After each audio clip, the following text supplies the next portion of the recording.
buenas tardes, Costa Rica, buenas noches, Argentina. Bienvenidos a ese su espacio Siervos del Nuevo Pacto, el cual es una producción de ministros de la palabra. Les saluda su hermano en Cristo, Marco Peña, director de ministerio. Muy agradecido con el Señor por esta nueva oportunidad que nos da de servirle a Él y a ustedes a través de la disertación de la palabra del Señor. Hoy es jueves, martes y jueves 5 de la tarde. Estamos desarrollando un megatema que iniciamos el martes anterior y que hemos titulado Escatología, un análisis de Mateo capítulo 24. Un capítulo muy impresionante, un capítulo muy interesante, un capítulo que nos da muchas luces de lo que va a acontecer conforme se vaya aproximando la segunda venida del Señor.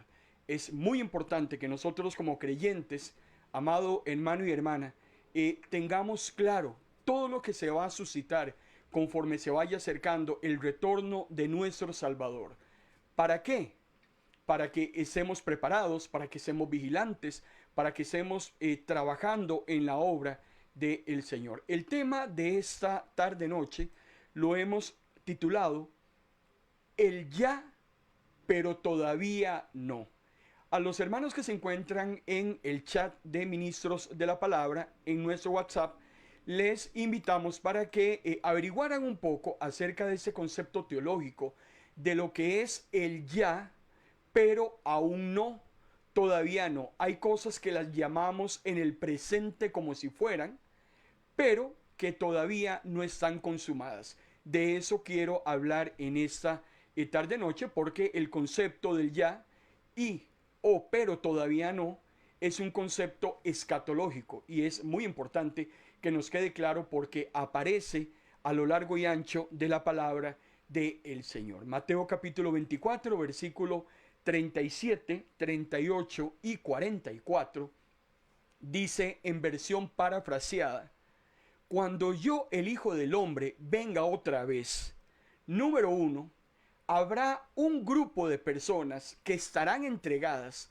a sus banquetes, a sus fiestas, a todos los desórdenes habidos y por haber que ofrece este mundo y en los cuales la gente se inmersa, sin saber, dice Jesús, lo que está sucediendo hasta que sea demasiado tarde y sean arrastrados.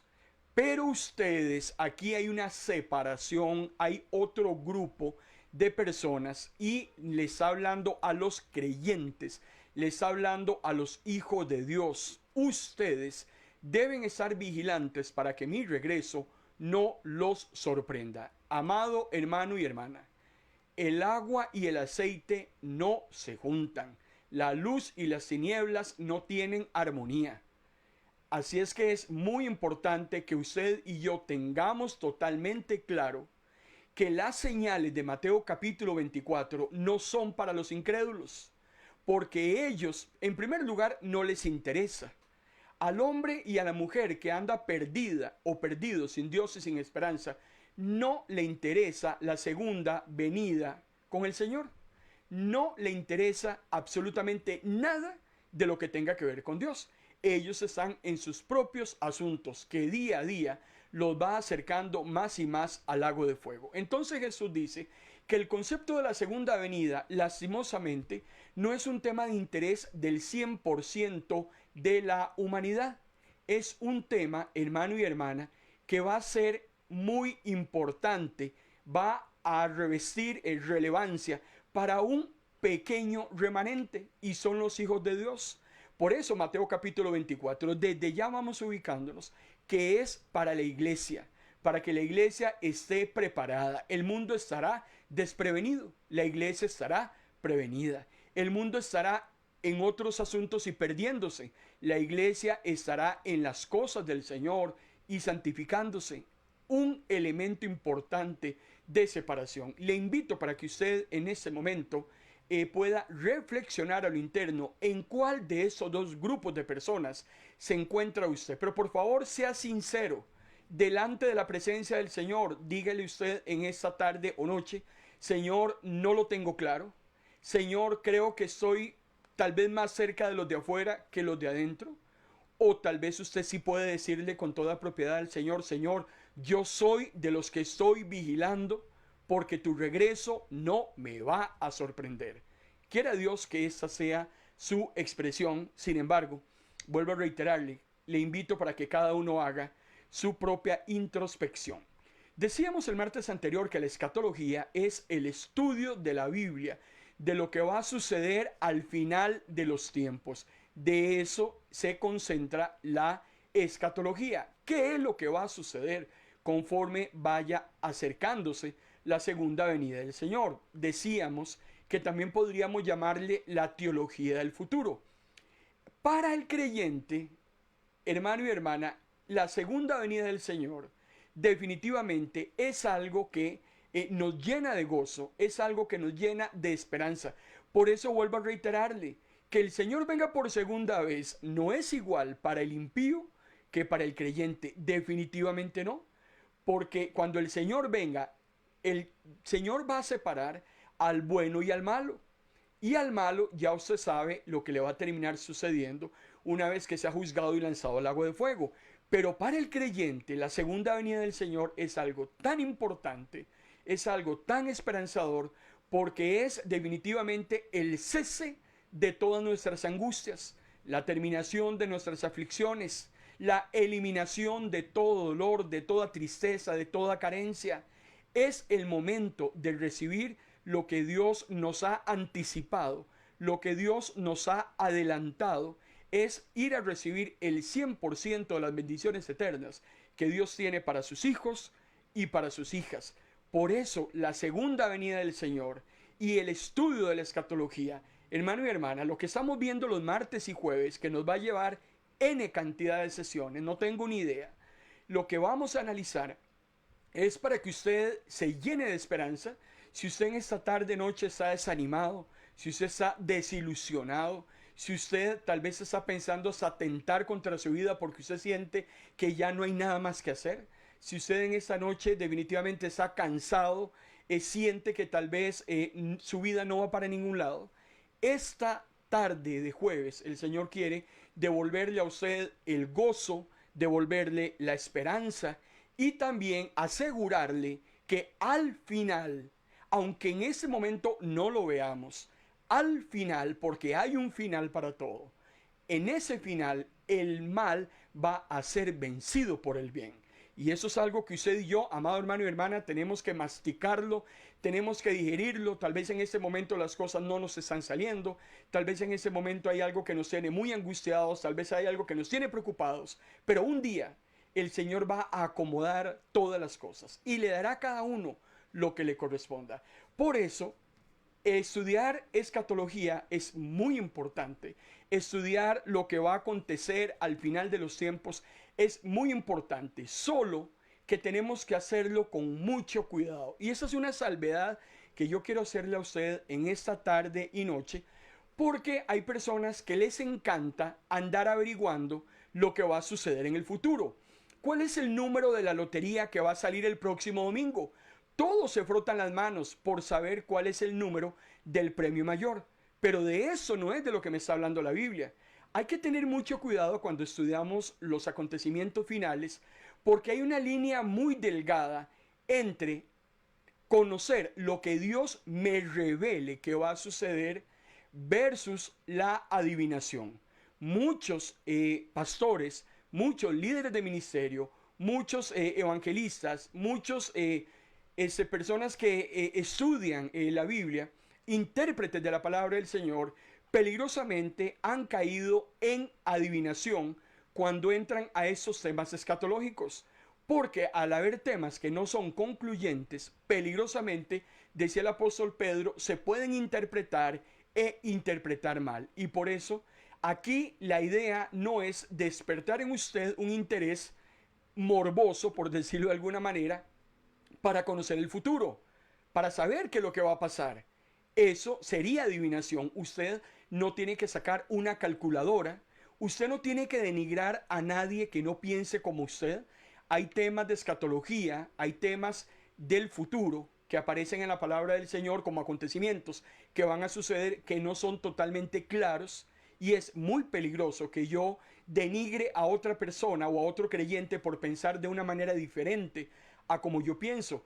Por eso lo importante es entender que la escatología tiene que ver con la victoria de los propósitos de Dios, que al final de que suceda todo lo que va a suceder, indistintamente el orden, indistintamente quienes estén inmersos o no, el Señor va a ganar sobre el mal, Satanás va a ser encerrado, los impíos le acompañarán, serán atormentados, los hijos de Dios irán a la patria celestial a vivir con el Señor por los siglos de los siglos. Eso es lo que a usted y a mí realmente tiene que interesarnos. Sin embargo, es importante comprender acerca de esas señales, porque vuelvo a reiterarle, eso nos da esperanza, eso nos da un futuro de que todo lo que Dios ha dicho en su palabra se va a cumplir. Y cuando yo tengo esperanza de algo, porque no hay nada más triste que venir a este mundo sin esperanza.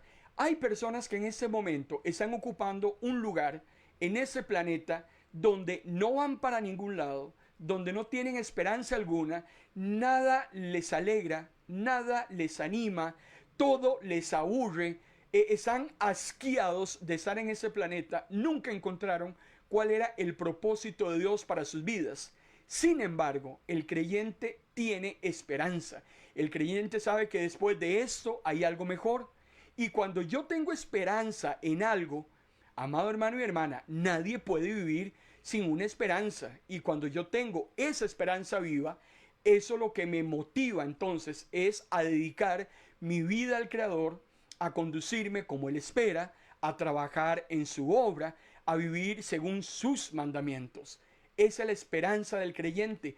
Por eso es que es muy importante estar estudiando estos temas de escatología. Yo le invito para que usted hable con su pastor, para que usted hable con su líder de ministerio, y que usted también en sus células, en sus tiempos de meditación, usted pueda, hermano y hermana, entrar también a estudiar un poco de lo que va a acontecer acercándose a la venida del Señor, porque eso definitivamente nos anima, no nos sorprende, no nos asusta, no nos enmudece. Nosotros no somos el mundo. Jesús lo dice en Mateo 24, cuando esto suceda, usted anímese, usted saque pecho, usted levante los hombros, porque nuestra redención cada día está más cerca.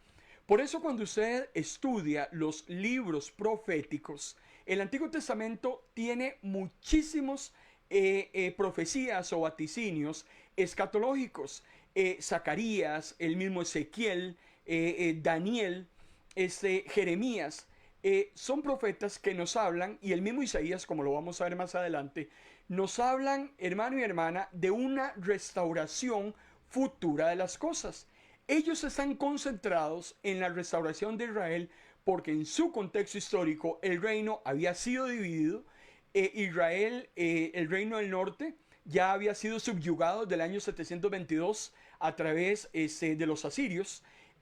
Judá había caído ya en el año 586 a través del imperio babilónico.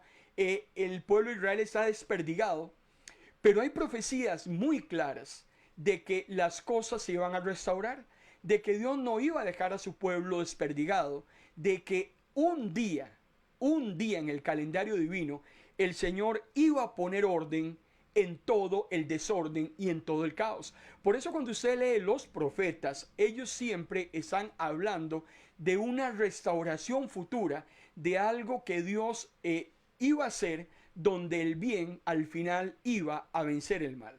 Por ejemplo, cuando leemos Isaías capítulo 35, es un capítulo muy hermoso. Le voy a leer algunos fragmentos del capítulo.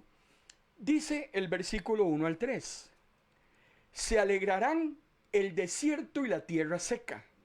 El desierto se pondrá feliz y brotarán las flores silvestres. Contento florecerá gritando de alegría. Se le dará la belleza del Líbano, el esplendor del Carmelo y de Sarón. Verán la gloria del Señor, el esplendor y la majestad de nuestro Dios. Fortalezcan las manos cansadas y afirmen las rodillas débiles. Aquí me está hablando del desierto. En la palabra del Señor, el desierto es sinónimo de fatiga, es sinónimo de prueba, es sinónimo de cansancio. Y me está diciendo que en un momento dado, el desierto se va a poner feliz, va a nacer en el desierto flores silvestres y veremos, dice, a un desierto gritando de alegría. Vean qué hermoso lo que dice la palabra del Señor. Tal vez usted en alguna oportunidad ha tenido, por temas de trabajo o necesidad, que ausentarse de su hogar por un largo tiempo. Y cuando estamos lejos de la familia, cuando estamos lejos de nuestra tierrita, como dicen los colombianos, nos genera una sensación de vacío. Extrañamos nuestra tierra, extrañamos nuestra gente. Y el capítulo 35 de Isaías, que le voy a invitar que lo lea más tarde con calma, lo que nos da es precisamente una idea de lo que es volver al hogar. Nos sacaron un día, nos arrancaron de ese lugar y queremos volver otra vez al hogar ese del cual nunca nos debimos haber ido. Pero el problema es que no sabemos cómo regresar al hogar. Nos sacaron de ahí, queremos volver, pero no sabemos cómo. Entonces sigue diciendo el versículo 4 al 6 del capítulo 35. Díganles a los temerosos, sean fuertes, no teman, aquí está su Dios. Ya viene la compensación, ya viene la retribución de Dios. Él vendrá a rescatarlos. Entonces los ciegos verán, los sordos oirán, los cojos saltarán como venados y los mudos cantarán de alegría, porque brotará agua en la tierra seca y manantiales en el desierto. Vean lo que Isaías está vaticinando y nos está hablando de un futuro. Él está hablando de que la desgracia, la tristeza, las penas, la desdicha de ese momento un día se van a acabar y todo, hermano y hermana, va a dar un cambio radical y empezaremos a ver cosas hermosas, maravillosas, una restauración total. Quiero leerle todavía 2 versículos más del capítulo 35 para todavía dar un mejor concepto de lo que estamos leyendo. Y dice el capítulo 35, versículo 7. La arena ardiente se convertirá en un lago y la tierra seca en fuente de aguas. La guarida de descanso para chacales se convertirá en juncos y cañas. Habrá carretera, una carretera que será llamada el camino a la santidad. No será transitada por gente impura, sino por aquellos que siguen el camino de la santidad, porque los necios no caminarán por él. Y vuelve otra vez Isaías a separarme a esa humanidad en 2 grandes grupos. Unos van a andar en el camino de la santidad y son los que van a ser beneficiados con toda esa belleza, pero los necios, llámese insensatos, llámese rebeldes, llámese estúpidos, llámese majaderos, esos no van a caminar donde los santos van a ir a caminar. Muy importante, porque en todo el desarrollo que vamos a llevar los martes y jueves vamos a tener que hablar de esos 2 grandes grupos. Olvídese, aquí no hay revoltijos, aquí no hay buenos y malos todos abrazados como si fueran los mismos. Eso no es verdad. La mentira que el mundo nos ha tratado de vender, que ha sido ideada por Satanás, que ni él mismo se la cree, es que los buenos y malos vamos a estar un día seguramente como en el Olimpo, todos abrazados, los que hicieron lo malo y los que hicieron lo bueno. Eso no es verdad. Dios no le va a dar el mismo trato a los santos y a los incrédulos, grupos totalmente diferentes. Pero de lo que Isaías me está hablando es precisamente de que él, como profeta, 700 años antes de Cristo, está recibiendo una visión que le devuelve la esperanza a él. Isaías se encuentra en ese momento en una situación muy difícil. Está siendo arrasada la nación de Israel. No se vislumbra victoria alguna, pero el Señor le revela que un día Él va a poner todas las cosas en orden. 2700 años después, usted y yo estamos leyendo exactamente el mismo texto y lo extrapolamos para nuestro contexto. Y el Señor nos está diciendo en esta tarde que cualquier situación que nosotros estemos viviendo en el presente, un día, hermano y hermana, quedará en el olvido. No la vamos a recordar. El Señor va a secar todas las lágrimas y lo que vendrá es la restauración anhelada de todos los hijos e hijas de Dios a través de la historia. Todavía, para cerrar con broche de oro, el versículo 9 y 10 del capítulo 35 de Isaías dice: allí no habrá leones, ni se aparecerán bestias salvajes, no estarán ahí, será solo para que transite la gente que ha sido rescatada. Los rescatados por el Señor volverán y entrarán cantando a Sión, serán felices eternamente, vivirán rebosantes de gozo y alegría. La tristeza y los quejidos se alejarán de ellos. En el contexto de Isaías, esta palabra era tan importante porque por donde quiera que se veía, lo único que se percibía era desolación, era tristeza.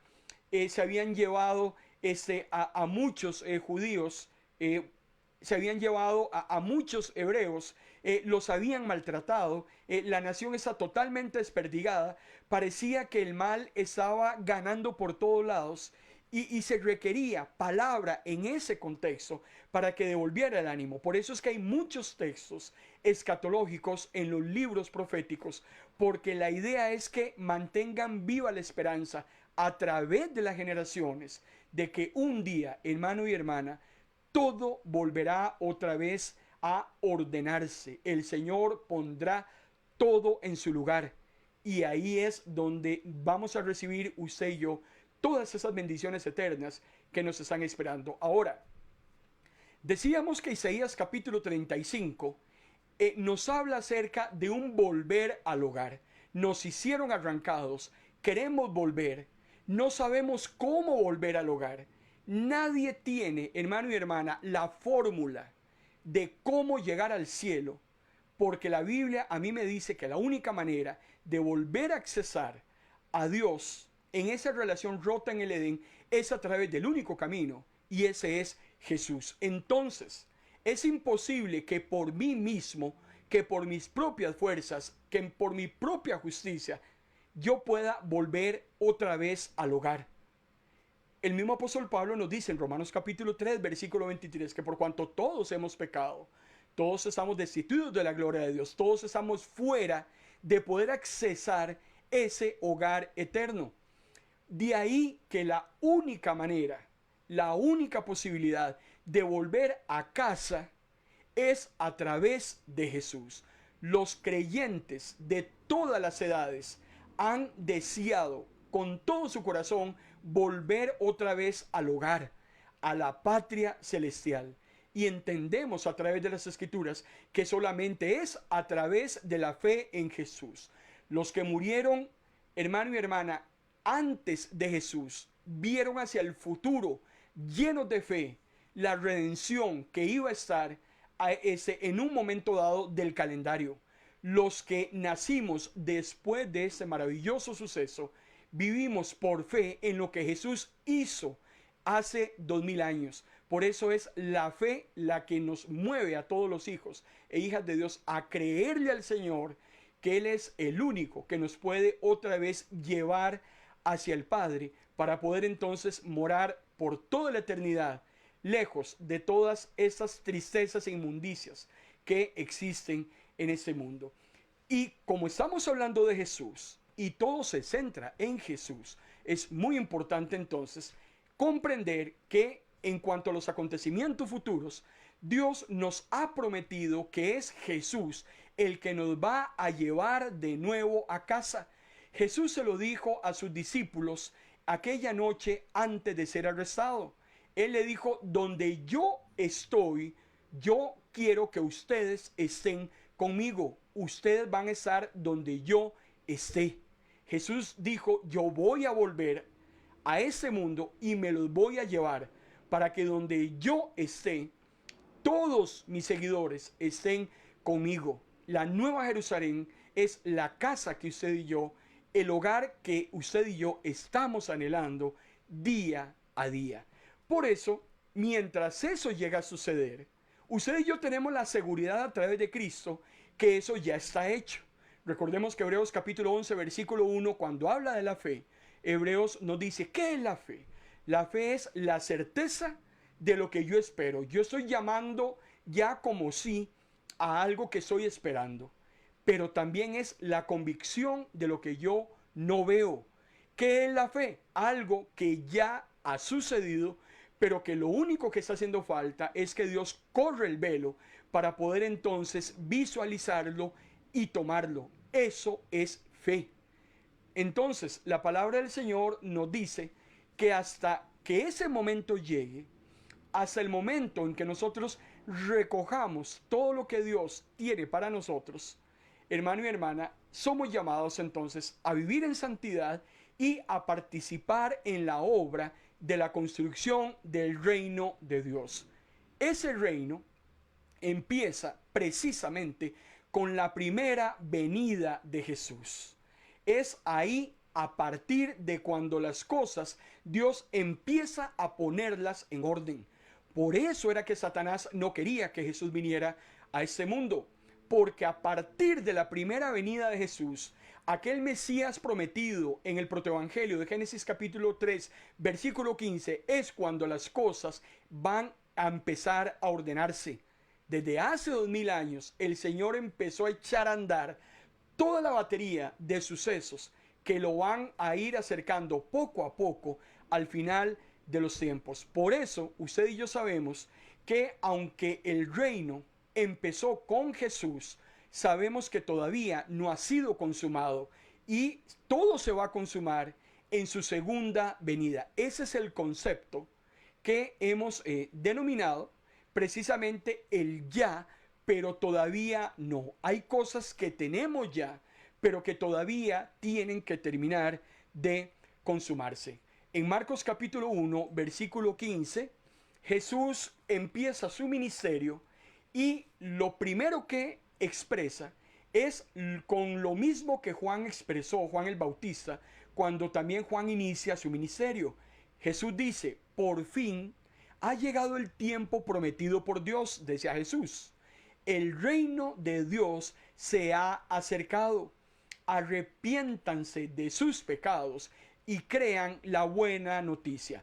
Muchos creyentes, cuando hablan del reino de los cielos, hablan de algo como muy futuro, como muy lejano, como allá a lo lejos de los milenios. Sin embargo, los creyentes deberíamos comprender que exactamente como dijo Jesús, nosotros ya estamos viviendo el reino de los cielos. Estamos viviendo ese ya, aunque todavía las cosas no han sido consumadas. Hay cosas que ya están cumplidas.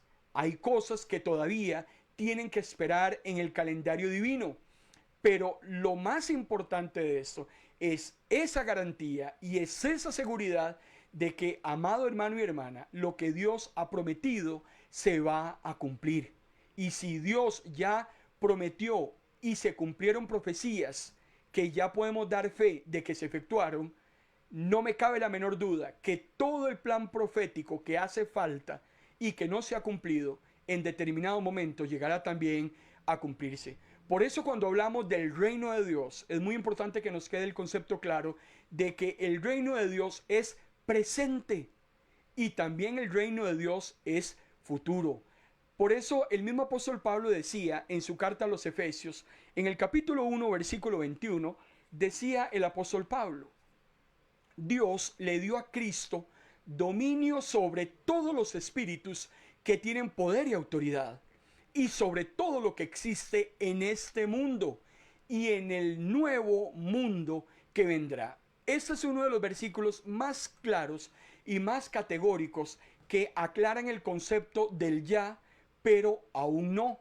Dice que Jesús tiene en este momento el dominio y está hablando en presente, claro.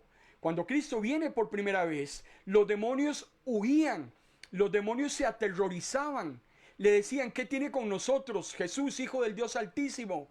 No nos envíes, te rogamos. no nos envíes al abismo. Los demonios reconocían precisamente que el reino de los cielos se había acercado, pero también Pablo nos dice que Él va a gobernar también en el nuevo mundo que vendrá, porque todavía hay cosas que tienen que consumarse, que tienen que terminarse. Por eso también en la palabra Dios le dice a su Hijo, siéntate aquí a mi lado y vamos a esperar hasta que ponga a todos los enemigos por estrado de tus pies. Hay cosas que todavía tienen que seguirse dando en ese calendario profético hasta llegar a la segunda venida del Señor, hermano y hermana, pero mientras tanto ya estamos siendo permeados de todas esas profecías de que hablaban del acercamiento del reino de los cielos. Ya usted y yo, como hijos e hijos de Dios, hemos ido empezando a recibir todos esos beneficios. El hecho que Cristo haya venido por primera vez y haya hecho en tan corto tiempo una demostración terrenal de todo, de todas aquellas liberaciones demoníacas, de las sanidades, de la liberación de opresiones, todo eso, hermano y hermana, habla de que efectivamente Dios empezaba a cumplir lo que había prometido. Y Jesús le decía, y estas cosas que yo estoy haciendo, le decía a los discípulos, no se parecen en nada a lo que ustedes van a hacer. Jesús estaba profetizando que una vez que Él partiera, su iglesia iba a continuar hasta el último de los días, haciendo cosas portentosas con su respaldo y con su ayuda, que a la misma vez hacen retroceder al enemigo. Por eso Satanás, hermano y hermana, no puede hacer desaparecer la iglesia del Señor. Jesús mismo decía, contra la iglesia nada, absolutamente nada, podrá acabarla. Y Jesús decía, yo tengo las llaves de la muerte, yo tengo las llaves del infierno. Y es ahí donde vamos viendo en el ministerio de Jesús en su primera venida, cómo las cosas se van ordenando y cómo el enemigo va retrocediendo. Usted tiene que llenarse de esperanza en esta tarde noche de que el reino de los cielos ya está en medio de nosotros.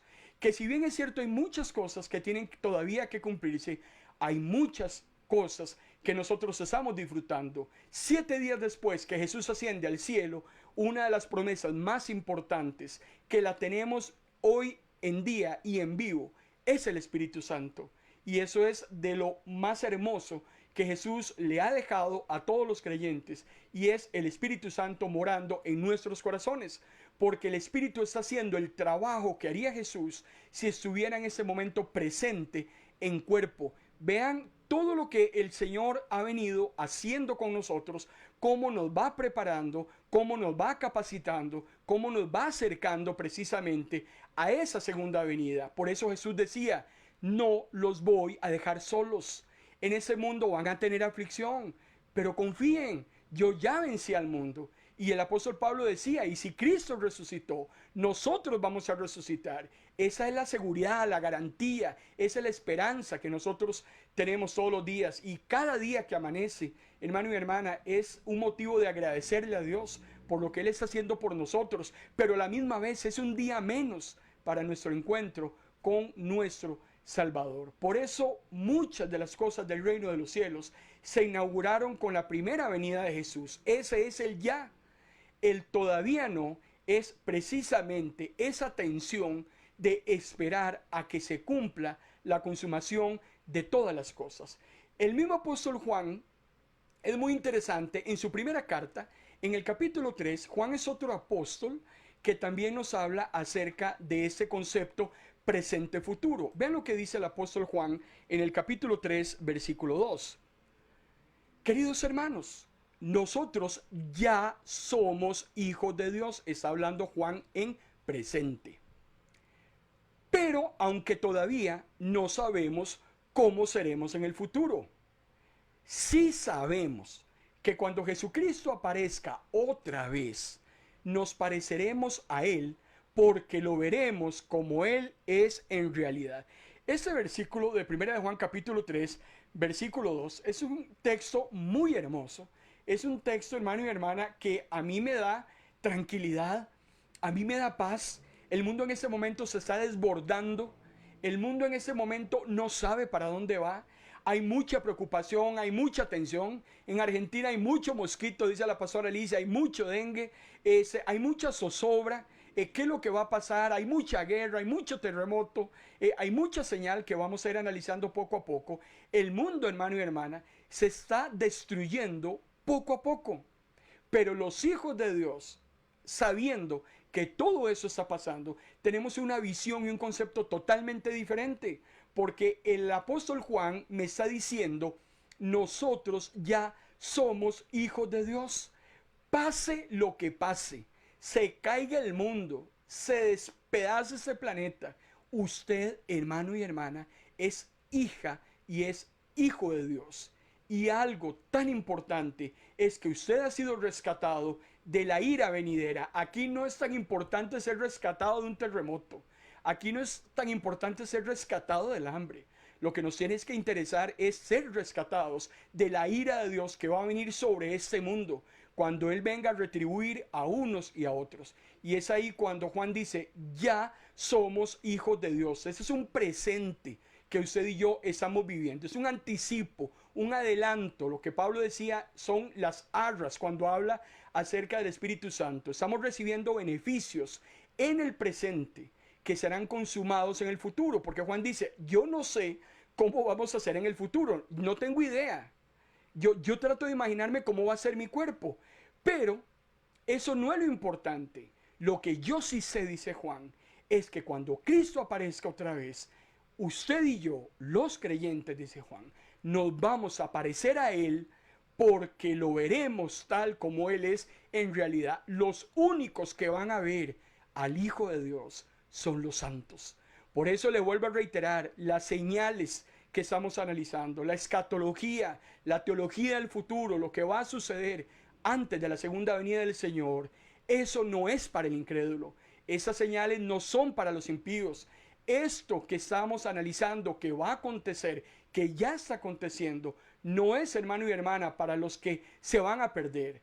Esta palabra es para los hijos de Dios, para que hayan consuelo en la adversidad, para que se vuelvan a reanimar, para que se vuelvan a levantar, para que vuelvan otra vez en la alegría, la sonrisa, en medio de la dificultad y de la tristeza, sabiendo que hay alguien sentado en el trono que tiene el control de todas las cosas que están sucediendo y que nos ha prometido que un día no muy lejano vamos a estar viviendo con Él en la patria celestial.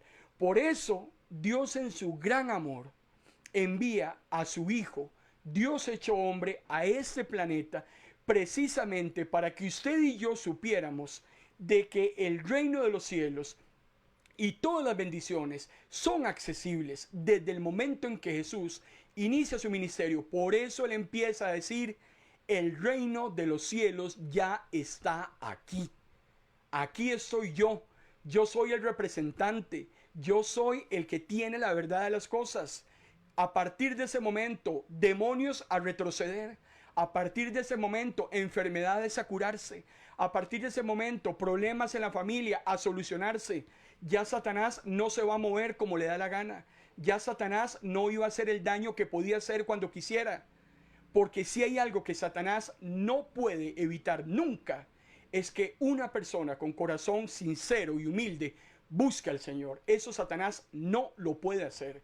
Satanás domina a todos los hombres y mujeres allá afuera que persisten en andar en rebeldía contra Dios. Pero aquellos hombres que reconocen su situación, que vienen contritos y humillados, que saben que Dios es la única esperanza para toda su problemática, hermano y hermana, y que quieren voluntariamente buscar a Dios, eso es algo que Satanás no puede evitar. Satanás nunca podrá atravesar la sangre de Cristo. Y eso es lo que también a usted y a mí nos llena, nos motiva y también nos anima a trabajar. Usted y yo tenemos que predicarle al mundo, tenemos que hablarle a la gente, tenemos que llevar el mensaje de las buenas nuevas. Son muchas las almas que hay que arrancarle al infierno. Todos los días 150,000 personas están descendiendo al abismo. Tal vez porque nadie les predicó, tal vez porque no quisieron escuchar, no lo sé. Pero usted y yo somos llamados a devolver esa esperanza. No se vale que la esperanza se la deje para usted. No se vale que ese gozo de la salvación se lo deje solo usted. El mundo allá afuera necesita también conocer esa información.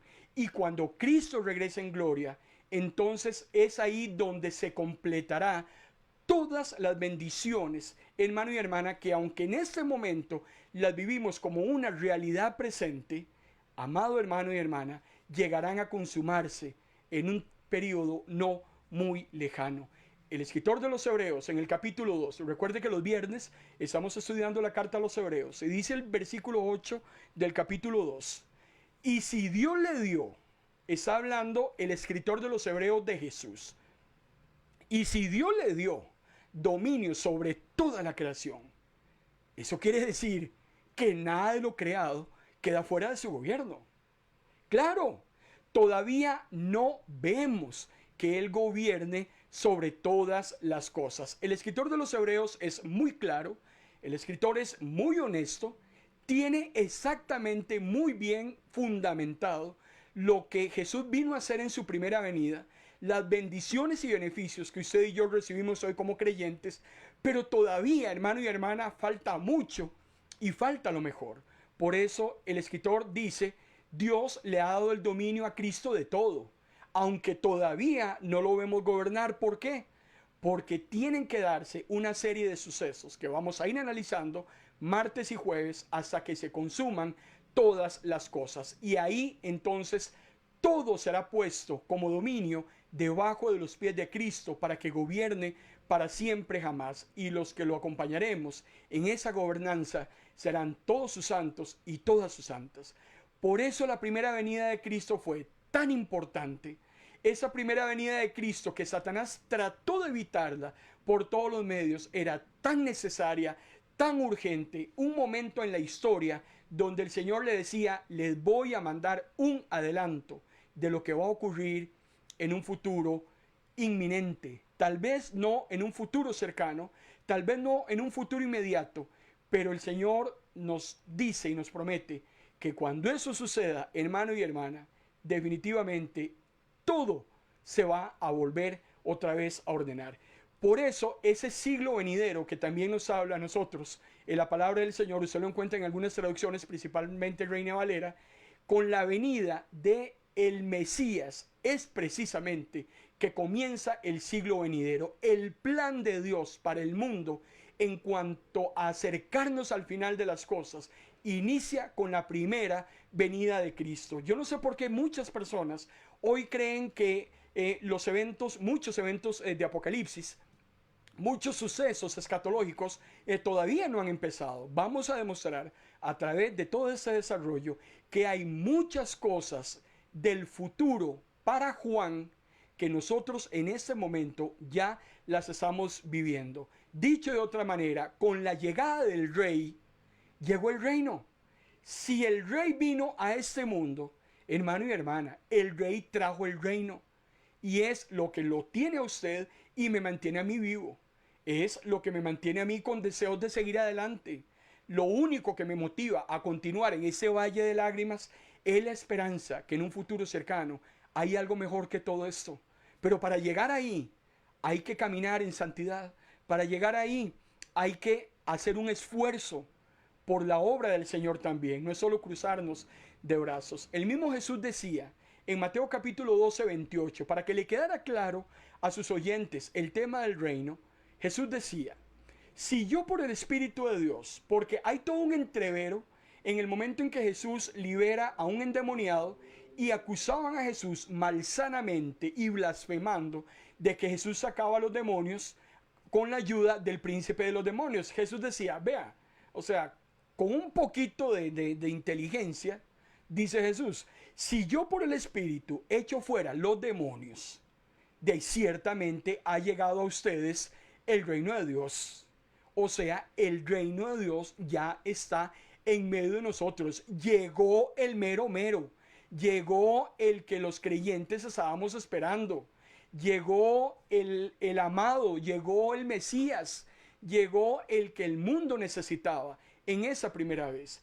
Por eso es muy importante. En el concepto del ya, Jesús vino por primera vez y echó a andar toda la maquinaria del reino de los cielos. en los primeros anticipos, pero el todavía no es esa segunda venida tan ansiada que usted y yo estamos esperando. Por eso cuando usted ora, venga a nosotros tu reino, es interesante en la oración modelo una expresión que muchas veces pasamos por alto. Venga a nosotros tu reino. Definitivamente, si yo oro ese tracto de esa hermosísima oración, hermano y hermana, yo tengo que vivir definitivamente como si estoy esperando la venida del reino. Cuando yo digo, venga a nosotros su reino, mucho cuidado. Hay personas allá afuera que lo que menos, hermano y hermana, puede suceder es que Cristo venga. Hay muchas personas afuera que no están preparadas. Hay muchas personas afuera que no quieren nada con el Señor. Dios libre si Cristo viene en este momento, porque tal vez tus hijos no se van a salvar, porque tal vez tus compañeros de trabajo no les va a alcanzar, porque cuando quieran entrar, la puerta ya está cerrada. Pero cuando yo como creyente digo que venga tu reino, venga a nosotros tu reino, hermano y hermana, lo que yo estoy declarando es que yo quiero que el Señor venga. Pero si yo quiero que el Señor venga, número uno, yo tengo que estar preparado, yo tengo que estar listo. Si no, mejor no lo ore. Y todavía con mucha más razón, yo quiero que venga el reino de Cristo porque mis hijos ya son salvos, porque mis compañeros de trabajo conocen al Señor, porque mis vecinos ya han tenido un encuentro con Cristo. Si no, ¿por qué voy a decir venga a nosotros tu reino? Es muy importante también entender el concepto que nos está hablando aquí en esa oración modelo. Dicho de otro modo, una primera venida sin una segunda venida, hermano y hermana, es exactamente, para que lo podamos entender más claro, como un cheque que no se puede cambiar. Así de fácil. No ganamos nada con que Jesús hubiera venido la primera vez si no viene, hermano y hermana, una segunda vez. La segunda vez será la consumación de todas las cosas. La primera vez es esa probadita, ese que nos abre más el apetito, que nos tiene más ansiosos. La primera venida de Jesús nos deja expectantes, nos deja con ese deseo ferviente de que venga esa segunda vez. Si Jesús no viene una segunda vez, hermano y hermana, usted y yo aquí no estamos haciendo absolutamente nada. El ya lo tenemos, vino por primera vez. El que nos falta, el todavía no, el ese aún no, eso que sabemos que va a suceder, es lo que va a completar entonces todo el ajedrez. Y es ahí donde, hermano y hermana, definitivamente todo será consumado. Ahí, como dice el libro de Apocalipsis en los capítulos finales, consumado es, hecho está. Lo que él dijo, lo que predicaron los profetas, los que predicaron los apóstoles, lo que estamos usted y yo predicando hoy en día, va a llegar un momento en que un ángel va a decir, hecho está, se acabó, era verdad. De lo que muchos se burlaban, de lo que muchos se reían, de aquellos que decían, eso es un vacilón, de los que querían hacer lo que le daba la gana con sus vidas. Un día, hermano y hermana, tendrán que darse cuenta que era cierto. Juan capítulo 5, versículo 24 es un texto muy hermoso, de los más claros, que habla acerca de nuestra propia situación, lo que éramos antes, lo que somos hoy, lo que anhelamos ser en el futuro. Y dice, y es el mismo Jesús, en Juan capítulo 5, versículo 24, cuando dice, el que oye mi palabra y cree al que me envió, tiene vida eterna. Y aquí lo puse en corchetes. Está viviendo un tiempo presente. Usted y yo, al oír la palabra y al creer, hermano y hermana, tenemos vida eterna. Es nuestra vida presente. Nosotros llamamos como hecho las cosas que aún no son. Esa es, hermano y hermana, una posibilidad, un derecho que tiene el creyente y que no lo tiene ningún ser humano allá afuera. Yo en ese momento declaro que soy hijo de Dios y que tengo vida eterna porque he creído la palabra del Señor, la he escuchado y la he hecho rema en mi vida. Estoy viviendo un tiempo presente, hermano y hermana, que se va a arrebatar en el futuro. Ya ha sido hecho. Pero sigue diciendo el mismo Jesús en Juan. y no será juzgado. En un tiempo cercano, el mundo será llamado a cuentas.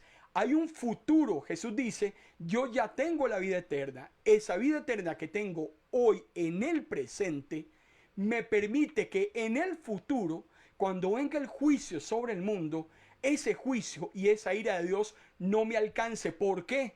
Porque yo en el presente tengo la vida eterna.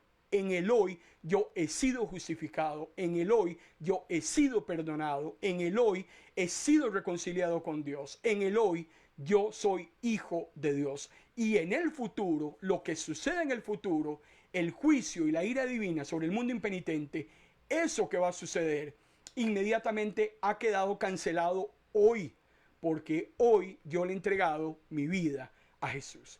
Pero vean qué hermoso todavía lo que Jesús nos dice en cuanto a esos tiempos del pasado, presente y futuro del creyente, cuando al final del versículo 24 Jesús dice, el que oye mi palabra y crea al que me envió tiene vida eterna, no será juzgado, sino que ha pasado de la muerte a la vida. Entonces Jesús me dice cuál es mi estado hoy, de qué me va a librar en el futuro, pero me recuerda lo que yo fui en el pasado y que ya no soy. Yo pasé de muerte a vida. Estaba condenado, listo para el lago de fuego. Estaba acabado, listo, hermano y hermana, para la perdición eterna. Pero precisamente cambió mi estado pasado al estado presente que tengo. Y es muy importante, Juan capítulo 5, versículo 24. Ese es uno de los versículos claves del creyente. Lo que fuimos, lo que somos ahora en Cristo y de lo que nos está librando el Señor en el futuro. Cuando Él venga, hermano y hermana, con gran poder y gloria, a retribuirle al malo sus maldades y a recompensar a los justos y llevarlos a la gloria eterna. Padre, gracias. Gracias te damos, Señor, por tu palabra en esta noche. Gracias. Gracias porque nos has devuelto la esperanza, nos has devuelto el gozo, nos devuelves el ánimo a seguir adelante, ni un paso atrás. Nos estás, Señor, en esta tarde-noche hablando a nuestros corazones. Hay que seguir, ya falta menos, ya no podemos tirar a la basura todo lo que hemos avanzado. Cada día, cada momento, Señor, se acerca más nuestro encuentro contigo. Que nos encuentres hallados en santidad y en servicio. Muy importante. Toda la honra, toda la gloria, recíbela en el nombre de Cristo Jesús. Amén. Gloria a Dios. Apenas empezamos. El próximo martes, si Dios lo permite, 5 de la tarde, vamos a continuar con este tema. Estamos en la sesión introductoria. Ya casi vamos a arrancar con Mateo capítulo 24. Sin embargo, estos conceptos son muy importantes que queden claros desde un principio. Vamos a analizar un poco el tema de Daniel cuando recibe este tipo de profecías que no eran para Daniel y su contexto, pero cómo luego se abre el abanico de posibilidades, se abre la ventana, se devela el propósito de Dios a través de Juan. Hermano y hermana, en resumen, usted y yo estamos viviendo los últimos tiempos. No se le olvide. Prepárese, vigile y, más importante, sírvale a Dios. Es lo más importante que usted y yo tenemos que estar en ese momento preocupados y estar haciendo.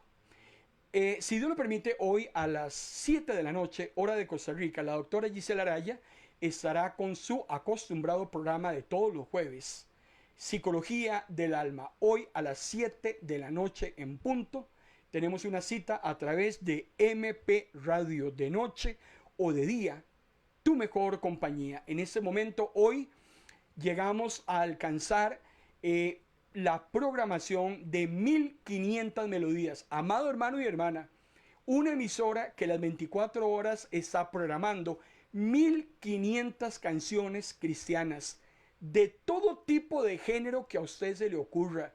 Tenemos música instrumental cristiana, tenemos jazz, tenemos bachata, tenemos balada, tenemos himnos hermosísimos, muy viejitos que cantábamos hace mucho tiempo, que tienen una grandísima letra. Hay mucha melodía hoy en día contemporánea en otros géneros. Hay música cristiana en cumbia, hay música cristiana en salsa, tenemos música en inglés. 1500 melodías están sonando en este momento en MP Radio para que usted disfrute de buena música. Como si fuera poco, le estamos ofreciendo el 65% de la palabra del Señor en este momento programada en formato de audiodramatización para que usted, si no puede leer la palabra, usted la escuche. Pero no es que alguien se la lea, es que, vuelvo a reiterarles, mucho leemos la palabra, pero no sabemos leerla. En MP Radio usted va a escuchar capítulos, 1000 capítulos de la Biblia. En ese momento tenemos 666. La meta es llegar a 1000 capítulos y a 2000 melodías. Estamos trabajando en eso porque es un trabajo titánico.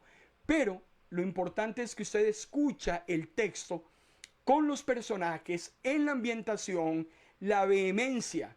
Cuando Juan decía, generación de víboras, ¿quién los va a enseñar a huir de la ira venidera? Amado hermano y hermana, cuando usted lea esa porción, léala bien. No diga, generación de víboras, ¿quién les enseñará a huir de la ira venidera? No, Juan está molesto, Juan está enérgico. Bueno, así estamos presentando la palabra del Señor a través de MP Radio. Le invitamos para que usted escuche MP Radio de noche o de día, tu mejor compañía. Una emisora gratuita, cero anuncios. Usted está 24 horas mientras hace ejercicio, mientras está descansando, mientras está en sus quehaceres. Usted puede estar escuchando una emisora que glorifica y edifica al Señor. MP Radio es un servicio más de ministros de la palabra. MP Radio no es un ministerio individual. MP Radio pertenece a Ministros de la Palabra, un conglomerado de recursos para su bendición y para su edificación. Amado hermano y hermana, que Dios les bendiga grandemente.